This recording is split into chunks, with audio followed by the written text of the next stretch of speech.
Editor's note: this review may contain spoilers. Summary: how do you like your superheroes? Dark? Gritty? Hopeful? Well, as should be expected as the sequel to the Superman is Killer storyline from the first video game and comic tie-in, Injustice 2 appears to move this concept over to Batman.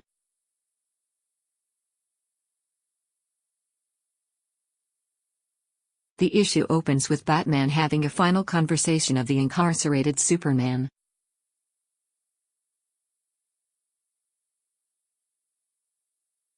Supes hits a nerve with him as he turns to leave. Watching nearby is Harley Quinn.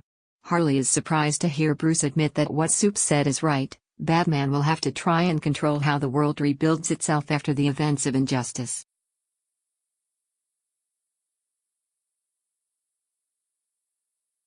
Harley heads back to her hideout that used to be Green Arrow's.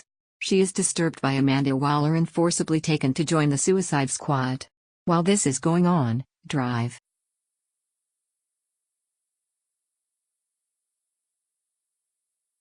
Fate has gone to retrieve Green Arrow and Black Canary and bring them back from their alternate Earth exile to help save their own world.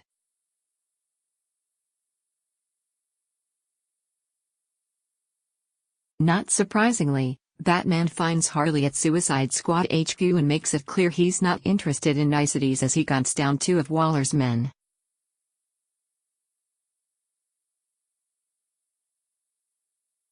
Positives perhaps. The single best part of this issue is Harley Quinn's monologue describing Batman's prowess as the driven, world's greatest detective and how severely Amanda Waller has underestimated his ability to track down and rescue her.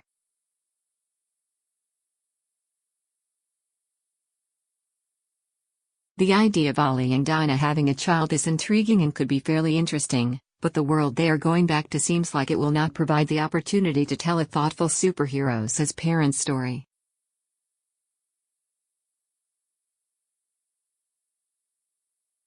Negatives: while I usually enjoy alternate takes on classic DC characters, there's not a lot of hope to latch onto.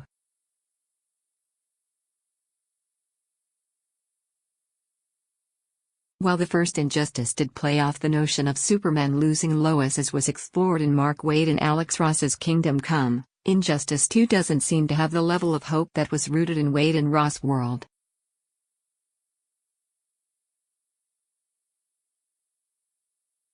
Additionally, the focus on Harley Quinn is a distraction and her inclusion seems due to popularity rather than it serving the story particularly well.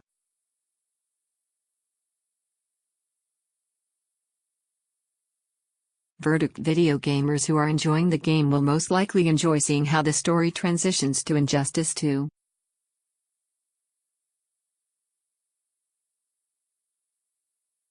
As it stands on its own, Injustice 2 doesn't have the strength of likable characters, or a completely novel approach to make it compelling.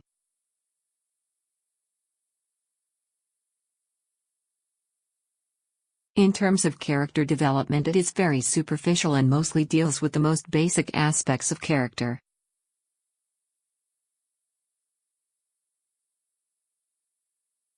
While it has a long way to go and certainly could become something more, as a first issue, it feels very average and cliched, and doesn't have enough to bring me back.